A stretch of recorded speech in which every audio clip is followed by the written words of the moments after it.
계속해서 하나님의 기뻐하시는 뜻을 나누고 있는데 오늘은 세 번째, 나를 알라입니다.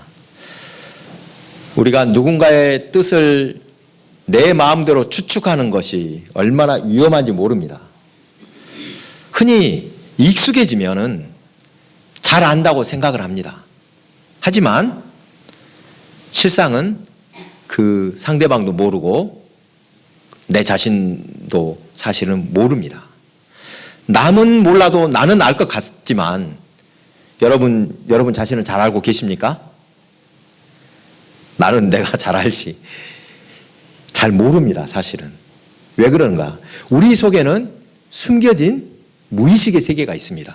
들어보셨죠? 나도 모르는 세계가 있습니다. 무의식적인 습관, 무의식적인 반응, 무의식적인 생각, 우리가 어떻게 다 알 수 있겠습니까? 그러니까 우리는 이것을 알아야 됩니다. 나는 남도 모르지만 내 자신도 잘 모른다.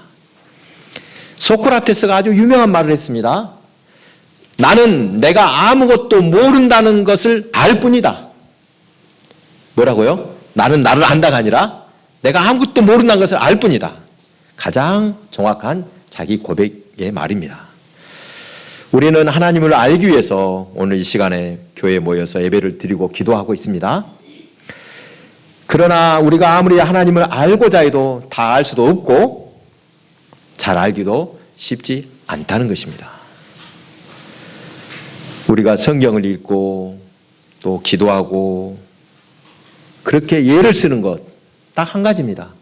뭐들라고 그렇게 열심히 신앙생활하고 성경 보고 기도하고 하는 이유가 무엇입니까? 결국은 하나님의 뜻을 분명히 알기 위해서입니다. 오늘 본문의 호세아는 주전 8세기경, 그러니까 북이스라엘의 여로보암 2세 때 활동한 선지자입니다. 호세아의 별명이 뭡니까? 호세아, 사랑의 선지자라고 알려져 있죠. 하나님께서는 특이하게 호세아에게 세 가지 사역을 명령하셨습니다. 뭐를 하겠습니까? 첫째는 누구랑 결혼해라? 호세아의 부인 이름이 뭡니까? 고멜이라는 아주 음란한 여인과 결혼을 해라. 두 번째는 얘들을 낳아서 이름을 붙여라 했습니다. 첫째 아들 이름이 뭐였습니까? 이스라엘, 하나님이 뿌리시다. 둘째는 로루하마, 딸입니다. 국류를 받지 못한다. 셋째 아들이 로암미, 내 백성이 아니다는 뜻입니다. 이름들이 다 이상하지 않습니까? 특별한 이름들입니다. 그리고 마지막으로는 세 번째는 어떤 사역을 명령하셨습니까? 바람나서 집 나간 그 음란한 아내 고멜이 돌아오거든 다시 받아주어라. 호세아는 고멜을 다시 받아들이면서 우상에 빠져서 하나님을 떠난 이스라엘 백성을 바라보시는 하나님의 안타까운 마음을 깨닫게 되었습니다. 여러분, 아내가 바람나고 부정한 짓을 저질렀다가 집을 나갔습니다. 쉽게 받아주겠습니까? 그리고 하나님의 백성이 하나님의 떠난 일은 배신이고 영적인 간음인 것도 깨닫게 하셨습니다. 하나님을 돌이킨 것이 큰 죄입니다. 이 하나님의 안타까운 마음을 안다면은 백성들이 어떻게 다른 길로 갈 수 있겠냐? 호세아는 안타까운 마음으로 이스라엘 백성들을 향해 너희들은 하나님을 아는 지식을 가지라 말하고 있는 것입니다. 오늘 앞에 호세아 4장 6절에 이 말씀이 있습니다. 내 백성이 지식이 없으므로 망하는도다. 네가 지식을 버렸으니 나도 너를 버려 내 제사장이 되지 못하게 할 것이요. 네가 내 하나님의 율법을 잊었으니 나도 내 자녀들을 잊어버리리라. 하나님을 아는 지식이 없으면 망한다. 하나님이 누구신지 모르면 망한다. 이것이 바로 호세아서의 전체 주제입니다. 구약에서 하나님은 자신을 무엇으로 나타내느냐? 율법으로 나타내셨습니다. 그래서 율법을 기억하는 것이 곧 하나님을 기억하는 것입니다. 그런데 이스라엘 백성은 우상에 빠지고 율법을 잊어버리고 말았습니다. 말씀을 버렸습니다. 여러분, 말씀을 버렸다. 그것은 하나님을 잊은 것이다. 버린 것이다. 하나님을 잊은 것은 하나님을 거부하는 것이고, 하나님을 거부한다. 그것은 하나님의 보호의 손길을 스스로 차단하는 것입니다. 나는 하나님 없어도 됩니다. 호세아는 만신창이가 된 이스라엘 백성들을 향해 하나님께로 돌아가자 외칩니다. 오늘 1절, 오라 우리가 여호와께로 돌아가자. 여호와께서 우리를 찢으셨으나 도로 낫게 하실 것이요 우리를 치셨으나 싸매어 주실 것입니다. 이것이 복음입니다. 하나님께 돌아가면 회복이 있습니다. 치유가 있고 소망이 있습니다. 하나님께로 돌아오는 자녀들의 상처를 싸매어 주십니다. 하나님은 우리가 무엇을 해서가 아니라 그저 돌이켰던 얼굴을 하나님을 향해 돌리기만 해도 기뻐하십니다. 어쩔 줄은 몰라서 우리를 얼싸안고 상처를 싸매어 주십니다. 무릎을 꿇고 우리가 아버지라고 부르기만 해도 기쁨을 감추지 못하십니다. 너무 힘듭니다. 내가 이제 어떻게 해야지 정말 모르겠습니다. 속을 털어놓으면 하나님께서 내 짐 모두 내려놔라. 내가 너를 쉬게 해줄게. 우리를 부드럽게 받아주실 줄 믿으시기 바랍니다. 하나님께로 돌아가야 회복이 있고 안식이 있습니다. 진정한 쉼은 어디로 훌쩍 떠나는 것이 아니라 하나님께로 돌아가는 것입니다. 돌아가서 잠잠히 머무는 것이 참된 안식입니다. 호세아가 말하는 신앙생활은 이 자꾸 견눈질했던 이 누굽니까? 이름이? 고멜 같은 이 여인 바람길을 잡는 것, 이것이 신앙생활이라는 것입니다. 하나님을 떠나면 바람나서 집을 나간 신부와 같습니다. 집 나간 신부는 이리저리 기웃거리다가 나중에 만신창이가 되고 맙니다. 눈앞에 계신 주님으로부터 안식을 얻는 것이 주님 앞에 영원히 사는 것입니다. 주의 선하심과 인자하심을 맛보는 것이 여호와의 집에 영원히 거하는 것입니다. 여러분, 영생이 무엇입니까? 예수님께서 분명히 영생을 알려주셨습니다. 요한복음 17장 3절입니다. 영생은 곧 유일하신 참 하나님과 그가 보내신 자 예수 그리스도를 아는 것이니이다. 영생이 뭐라고요? 아는 것입니다. 누구를 알아요? 하나님의 뜻. 우리가 영생을 얻는 것인데 그 영생은 바로 하나님을 바로 아는 것, 예수 그리스도를 제대로 아는 것이 영생이다. 분명히 말씀하셨습니다. 영생을 위해서 뭘 하라고 하셨습니까? 뭘 해야 된다. 그래야 영생 얻는다. 뭘 달라고 하시지도 않습니다. 선을 행할 필요도 없습니다. 뭘만 해라? 다만 나를 알라 말씀하십니다. 그리스도를 아는 것이 영생이다. 여러분 분명히 기억하시기 바랍니다. 영생은 하나님을 아는 것이다. 하나님을 제대로 알기 위해서 우리는 예수님을 알아야 한다. 기억하시기 바랍니다. 오늘 본문 3절에 이렇게 호소합니다. 그러므로 우리가 여호와를 알자. 힘써 여호와를 알자. 그의 나타나심은 새벽빛같이 어김없나니 비와 같이 땅을 적시는 늦은 비와 같이 우리에게 임하시리라. 우리가 할 일은 무엇보다 하나님을 아는 것, 그것도 제대로 아는 것입니다. 여기서 알다라는 단어, 히브리 사람들은 이 알다는 것에 특별한 의미를 두고 있습니다. 그냥 지식을 넘어선 전 인격적으로 아는 것을 진짜 안다고 말합니다. 야다라는 이 단어가 있는데 남녀가 잠을 자야지만 알 수 있는 것들이 있습니다. 그 정도로 상대를 잘 알고 충분히 이해하는 것. 한마디로 사랑하는 관계까지 가는 것. 이것이 바로 아는 것입니다. 여러분, 아는 것에도 단계가 있습니다. 그렇죠. 사람을 알아갈 때 어떻게 알아갑니까? 처음에는요, 정보의 단계. 그냥 이름을 들었습니다. 어느 덕 어디 사는 장자마을에 사는 누구? 그래. 그저 머리로 압니다. 여러분, 세상 사람들도 예수님의 이름을 들어본 사람 대부분 다 들어봤죠. 모르는 사람 있습니까? 예수님 처음 들어봤다는 사람은 아무도 없을 것입니다. 한 번씩은 들어봤습니다. 그런데 자기들은 그거에 대해서 크게 생각하지 않습니다. 그런가 보다 저런가 보다 따지지도 않습니다. 이런 삶, 이런 삶으로는 절대 변화가 될 수가 없습니다. 두 번째 단계는 관심의 단계. 들어서 알게 되었는데 자꾸 그 사람이 마음속에서 생각이 납니다. 어떤 사람일까? 그 사람이 어떻게 살았을까? 호기심이 생기고 마음이 자꾸 끌립니다. 여러분, 이렇게 계속해서 마음에 두기 시작하면 그 사람이 나한테 특별한 존재가 되기 시작합니다. 사랑이 싹트는 단계와 같습니다. 생각하지 않는데도 자꾸 생각이 나고 관심이 가는 것, 이것이 관심의 단계, 두 번째 단계입니다. 세 번째는 깊은 배려의 단계입니다. 이제 그냥 하는 단계가 아니라 배려의 단계로 넘어오면 상대방을 최우선으로 생각하기 시작합니다. 관심의 축이 내게서 상대에게로 옮겨지면 나보다 상대가 더 중요해지는 그런 삶의 태도가 나타납니다. 여러분, 연애할 때 어떻습니까? 처녀총각이 뜨겁게 사랑하면 나중에 어떻게 됩니까? 나보다도 그 사람을 더 먼저 생각해주고 깊은 배려와 존중, 이것이 싹트기 시작합니다.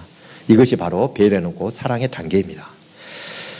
사랑은 알면서 시작이 되는데 모르면 어떻게 사랑할 수 있습니까? 이 사랑보다 한 발짝 더 나간 것이 자비와 인애입니다.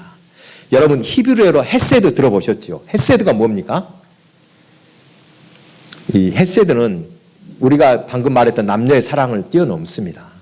누구든지 상관없이 상대를 배려하는 모든 내적인 태도, 자비와 인애, 이것이 헤세드입니다. 자, 알매의 마지막 단계는 순종의 단계. 여러분, 순종은 무엇을 하는 것이 아니라 내가 그 사람을 특별히 배려하려고 하는 것도 아니고 상대에게 온전히 속한 존재가 되는 것입니다. 하나 되는 단계입니다. 그 사람이 뭘 좋아하니까 이거 해줄까 말까가 아니라 어쩐다고요?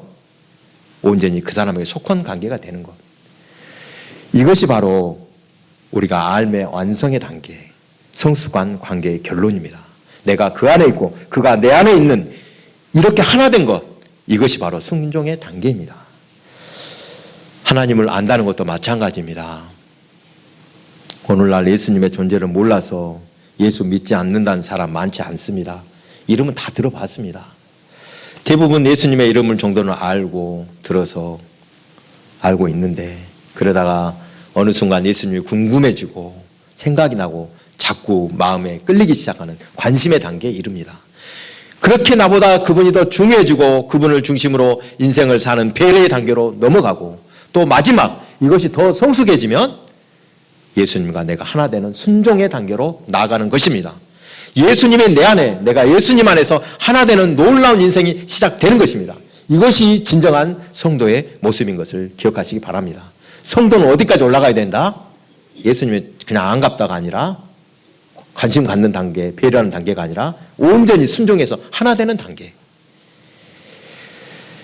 여러분, 이 순종의 단계 억지로 배려하지 않으려고 해도 그냥 자연스럽게 그분에 따라서 내가 사라지기 시작하는 것입니다. 성령께서 인도하시니까 그분의 인도하심을 맡겼더니 내 삶이 저절로 주님 안에서 사라지는 것입니다. 말씀이 곧 우리의 삶이 되는 단계. 여러분, 우리 모두 순종의 단계에 이를 때까지 여호와를 힘써 하시기 바랍니다. 우리 이 자리에 있는 모두는 하나님을 잘 알기 원하시지요? 나는 하나님을 적당히 알기 원합니다. 이런 사람은 없을 것입니다. 그런데 하나님이 여러분 우리한테 찾아오셨습니까? 아니면 안 찾아와서 모릅니까? 찾아오셨는 걸 분명히 기억하십니까? 하나님의 임재를 체험하지 못하는 이유는 하나님이 안 찾아와서가 아닙니다. 분명히 우리 문을 두드리고 계시는데 우리는 그분을 모셔드리지 않고 있다는 것입니다. 왜 그럴까? 무엇이 우리를 하나님을 영접하는 것을 방해하고 있는가? 그것은 탐욕과 천박한 사랑이라고 합니다. 여러분 주일에 말씀을 듣고 하나님의 임재를 경험했다가 교회를 나가서 집으로 돌아갈 때 어떻게 됩니까? 잘 남아 있던가요? 금방 우리의 탐욕이 올라와서 하나님을 그냥 거부하고 밀어냅니다. 이런 생활을 끝없이 반복하면서 사는 것이 우리 왜 그런가? 우리의 주님을 사랑하는 마음이 있기는데 이것이 너무 작기 때문입니다. 그러니까 조금만 고난이 와도 어떻게 됩니까? 배신하고 변질되고 그렇게 낮은 사랑, 천박한 사랑이기 때문에 힘들다는 것입니다. 여러분 이렇게 사랑이 변하는 것은 그 사랑이 감정에 기초한 것이기 때문입니다. 사람은 여러분 이 감정에 따라서는 어떻습니까? 좋을 때는 좋지만 금방 변하기 싶은 것이 사람의 감정입니다. 그러면 어떻게 알아야 됩니까? 견고한 지식으로서 분명한 알에 기초해야만 그 사랑이 흔들리지 않는다는 것입니다. 여러분 하나님이 누구신지 제대로 몰라서 우리의 사랑은 가볍다. 이걸 인정하고 살아야 합니다. 더 정확하게 알려 하지 않고 이렇게 알려고 하지 않는다는 것은 무엇이냐? 사랑하지 않는다는 뜻입니다. 나 관심이 별로 없다는 뜻입니다. 더 몰라서 기쁘게 사랑할 수 없고 사랑이 얇고 가볍고 얕아서 또 더 알려고 하지 않는다는 이게 악순환이 반복된다는 것입니다. 이때 하나님이 마지막 방법을 택하셨습니다. 5절 그러므로 내가 선지자들로 그들을 치고 내 입의 말로 그들을 죽였노니 내 심판은 빛처럼 나오느니라. 완악하고 강팍한 이스라엘을 어떻게 다루십니까? 내 입이 돌아가 아니죠. 거친 돌을 다듬는 방법 깨고 부수고 갈아야 합니다. 여러분 나무가 옹이지고 뭐가 났습니다. 어떻게 해야 됩니까? 자르고 갖고 대표로 밀어야 합니다. 선지자는 바로 그런 역할을 하라고 부르심을 받은 사람들입니다. 원한 것을 다듬어 줘라. 하나님께서 그 역할로 그들을 보내신 것입니다. 하나님이 보내신 선지자가 말하는 말씀 때로는 아플 때가 많습니다. 어떤 목사님은 이렇게 말했습니다. 만일 말씀을 듣고 야 마음이 너무 편하다 집으로 돌아갔다면 그 설교는 문제가 있다. 오히려 말씀을 듣고 불편해서 아이고 교회 나오기도 싫다 이렇게 말해야지 진짜라고 이렇게 말하는 분도 있었습니다. 무슨 뜻이겠습니까? 하나님이 견책하는 말씀 채찍으로 삼는 말씀도 있더라는 것입니다. 하나님은 우리가 아프더라도 다듬어지기를 원하십니다. 아멘. 내게 고통스러울수록 어쩌면 하나님의 뜻이 분명하다는 것을 깨달으시기 바랍니다. 제가 안타까워하는 것이 이것입니다. 누구를 헐뜯으려고 성도를 헐뜯으려고 이런 말씀을 선포하겠습니까? 그렇지 않죠. 정말로 하나님의 말씀으로 전달할 때 그것을 오해하거나 상처받아서 나는 교회 안 다니려 안 나올란다. 나를 채찍질했다 이렇게 받지 말고 하나님이 나를 사랑으로서 견책해 주시는구나 받으시기 바랍니다. 말씀 앞에 내가 죽어야지 정말 내가 사는 것입니다. 십자가에서 내가 죽어야 영원히 사는 것입니다. 아멘. 하나님은 우리가 하나님을 아는 것을 기뻐하십니다. 하나님을 인정하고 하나님과 대화하고 하나님과 동행하고 하나님께 순종하는 것 하나님을 아는 데서 출발하기 때문입니다. 하나님의 사랑은 영원한데 원래 사람들의 사랑은 오래가지 못하고 쉽게 변합니다.